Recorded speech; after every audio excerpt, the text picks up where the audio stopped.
জানিয়ে দেব আজকের বাংলা সংবাদ। শুরুতেই সংবাদ শিরোনাম। দেশে ফিরে আসতে পারে শেখ হাসিনা, জানালেন ওয়াকারুজ্জামান। থাকছে প্রতিবেদনে। ইতিহাস থেকে শিক্ষা না নিলে বিদেশে অনলাইনেই পড়ে থাকতে হবে, তারেক রহমানকে ইঙ্গিত করলেন পাটোয়ারি।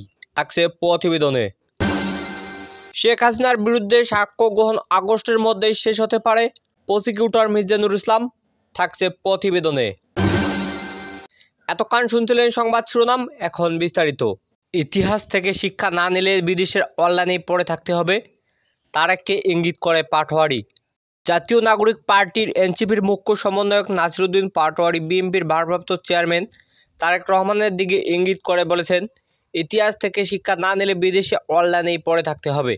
শনিবার 16 আগস্ট রাজধানীর বাংলা মোটর জুলাই সনদ বাস্তবায়নের গণপরিষদ নির্বাচন শীর্ষ এক আলোচনা সভায় একথা বলেন তিনি বলেন, লন্ডনে সিজদা দিয়ে প্রধান উপদেষ্টাকে ফেব্রুয়ারিতে নির্বাচনের ওহি এসেছে।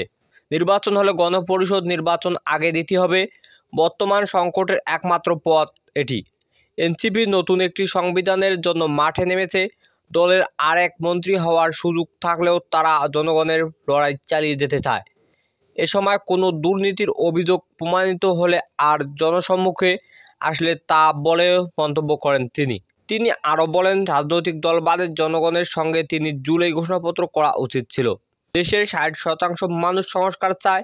এ সময় ভারতীয় জাতীয়তাবাদী ব্যানারে আড়ালে ষড়যন্ত্র চলছে বলে মন্তব্য করেছেন নাসিরুদ্দিন পাটোয়ারি।